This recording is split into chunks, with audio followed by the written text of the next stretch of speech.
Hello dear student, cloud classes में आपका स्वागत है। मैं हूं पूनम और हम डिस्कस कर रहे थे राजस्थानी भाषा एवं साहित्य की जो प्रमुख कृतियाँ और जो क्षेत्रीय बोलियां हैं उनसे संबंधित जो एमसीक्यू सीरीज है वो हम कर रहे थे। तो ये बहुत ही महत्वपूर्ण टॉपिक है। राजस्थान के जितने भी एग्ज़ाम होते हैं उनमें ये टॉपिक है वो देखने को मिलता है और 2 से 3 क्वेश्चन हर एग्ज़ाम में इससे संबंधित जो क्वेश्चन है वो देखे जाते हैं। तो ये बहुत ही महत्वपूर्ण क्लास होने वाली है राजस्थान के एग्ज़ाम्स के लिए। तो आप इसको अंत तक देखें जिससे आपका एक भी क्वेश्चन है वो एग्ज़ाम में नहीं छूटे। तो चलिए आज का लेक्चर है वो स्टार्ट करते हैं। आज का जो हमारा पहला क्वेश्चन है वो है वाद साहित्य से आशय हैं। तो जो वाद साहित्य है वो क्या होता है, किस प्रकार का होता है, उसको बताना है। तो हमारे पास 4 ऑप्शन दिए गए हैं, आपको राइट आंसर है वो चूज करना है। पहला ऑप्शन है कथा या कहानी से, दूसरा है काव्य रचना से, तीसरा है वंशावली वर्णन से और चौथा है आत्मकथा से। तो जो वाद साहित्य है वो किससे संबंधित है इसको बताना है। तो इसका जो राइट आंसर है वो है कथा या कहानी से वाद साहित्य है वो संबंधित है। नेक्स्ट क्वेश्चन है राजस्थानी भाषा के विद्वान व राजस्थानी में रामायण के रचयिता हैं। तो जो राजस्थानी भाषा के जो विद्वान हैं और जिन्होंने राजस्थानी भाषा के अंदर रामायण की रचना की वो कौन है। 4 ऑप्शन है, उसमें से आपको राइट आंसर है वो बताना है। ऑप्शन ए है बादर डाडी, बी है सीताराम लालस, सी है मेघराज मुकुल और डी है संत हनुमंत किंकर। तो राजस्थानी भाषा के विद्वान व राजस्थानी में रामायण के रचयिता हैं, राइट आंसर है संत हनुमंत किंकर। नेक्स्ट क्वेश्चन है 8वीं शताब्दी के कुविलमाला नामक ग्रंथ में भारत की 18 देशी भाषाओं में मारवाड़ की भाषा का नाम है। तो जो कुविलमाला नामक ग्रंथ है उसमें भारत की 18 देशी भाषाओं का वर्णन किया गया है।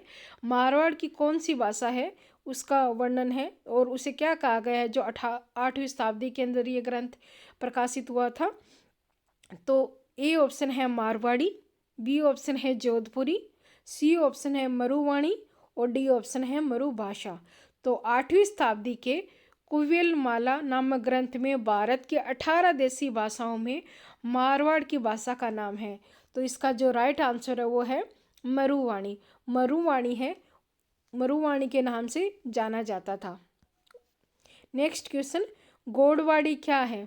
तो जो गोडवाड़ी है वो क्या है, 4 ऑप्शन दिए गए हैं, आपको बताना है कि ऑप्शन ए है मारवाड़ी की उपबोली, बी है मेवाड़ी की उपबोली, सी है मारवाड़ का एक क्षेत्र और डी है मेवाड़ का एक क्षेत्र। तो आपको बताना है कि गोडवाड़ी है वो क्या है, एक बोली है, उपबोली है या एक क्षेत्र का नाम है। तो इसका जो राइट आंसर है वो है ए यानी मारवाड़ी की उपबोली है। गोडवाड़ी है वो एक मारवाड़ी की उपबोली है, वो मानी जाती है। नेक्स्ट क्वेश्चन है राजस्थानी बोलियों का सर्वप्रथम विवरणात्मक वर्गीकरण किसने दिया। तो राजस्थान के अंदर जो बोलियां प्रचलित हैं उनका सर्वप्रथम विवरणात्मक वर्गीकरण है वो किसने दिया था। 4 ऑप्शन दिए गए हैं, उसमें से आपको राइट आंसर है वो बताना है। पहला ऑप्शन है टेस्यूटोरी, दूसरा है जॉर्ज ग्रियर्सन, तीसरा है नरोत्तम स्वामी और चौथा है मोतीलाल मेनारिया। तो राजस्थानी बोलियों का सर्वप्रथम विवरणात्मक वर्गीकरण है वो किसने किया है। इसका जो राइट आंसर है वो है जॉर्ज ग्रियर्सन। नेक्स्ट क्वेश्चन है राजस्थान की सबसे प्राचीन ख्यात है। तो राजस्थान की सबसे प्राचीन ख्यात कौन सी है। ऑप्शन ए है मोहनोत नैनसिरी ख्यात, ऑप्शन बी है बाकीदासरी ख्यात, ऑप्शन सी है बीकानेर राठौड़री ख्यात, ऑप्शन डी है मारवाड़री ख्यात। तो राजस्थान की सबसे प्राचीन ख्यात कौन सी है, इसका जो राइट आंसर है वो है मोहनोत नैनसिरी ख्यात। नेक्स्ट क्वेश्चन है वो देखते हैं खुमान रासो नामक ग्रंथ की रचना किसने की थी। तो जो खुमान रासो नामक ग्रंथ है इसकी रचना किसने की। 4 ऑप्शन है, इसका राइट आंसर है वो आपको बताना है। ऑप्शन ए है दलपत विजय, बी है नल्ल सिंह, सी है गिरधर आसिया और चौथा जो डी है वो है सारंगधर। तो खुमान रासो नामक ग्रंथ की रचना है वो किसने की, इसका जो राइट आंसर है वो है दलपत विजय। नेक्स्ट क्वेश्चन है, राजिया रा सोरठा नामक ग्रंथ के रचयिता हैं। तो राजिया रा सोरठा नामक ग्रंथ के रचयिता कौन है? ऑप्शन 4 दिए गए हैं, आपको राइट आंसर है वो बताना है। कवि गिरधर, ईश्वरदास बारठ, कृपाराम खिड़िया, बिडू सूजा। तो राजिया रा सोरठा नामक ग्रंथ के रचयिता हैं, इसका जो राइट आंसर है वो है कृपाराम खिड़िया। नेक्स्ट क्वेश्चन है, मालवी बोली कहाँ बोली जाती है? तो जो मालवी बोली है वो कहाँ पे बोली जाती है? ऑप्शन है झालावाड़, कोटा, प्रतापगढ़ या उपयुक्त सभी। तो मालवी बोली है वो कहाँ बोली जाती है? इसका जो राइट आंसर है वो उपयुक्त सभी है, यानी झालावाड़, कोटा, प्रतापगढ़, इन सभी जगह मालवी बोली है वो बोली जाती है। नेक्स्ट क्वेश्चन है, वज्रसेन सूरी डिंगल शैली की कौन सी शैली से संबंधित है? तो जो वज्रसेन सूरी है वो डिंगल शैली की कौन सी शैली से संबंधित है? ऑप्शन दिए गए हैं 4, आपको राइट आंसर है वो बताना है। जैन शैली, चारण शैली, लौकिक शैली या संत शैली। तो वज्रसेन सूरी डिंगल शैली की कौन सी शैली से संबंधित है? तो इसका जो राइट आंसर है वो है जैन शैली। नेक्स्ट क्वेश्चन है, वीर रस प्रधान डिंगल शैली का दूसरा नाम है। तो जो वीर रस प्रधान है वो डिंगल शैली का दूसरा नाम है, इसका जो कौन सा है दूसरा नाम? ऑप्शन दिए गए हैं, आपको बताना है राइट आंसर कौन सा है।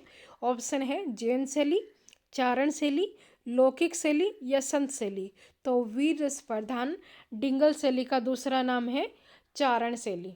नेक्स्ट क्वेश्चन है, सर जॉर्ज अब्राहम ग्रियर्सन ने linguistic survey of India Rajasthani भाषा की कितनी बोलियां हैं वो वर्णित की हैं? ऑप्शन दिए गए हैं, तो राइट आंसर है वो आपको बताना है 3, 4, 5 या 6। तो सर जॉर्ज अब्राहम ग्रियर्सन ने linguistic survey of India Rajasthani भाषा की कितनी बोलियां वर्णित की हैं? तो इसका जो राइट आंसर है वो है 5। नेक्स्ट क्वेश्चन है, डॉक्टर नरोत्तम लाल स्वामी ने राजस्थानी भाषा को कितने वर्गों में बांटा है?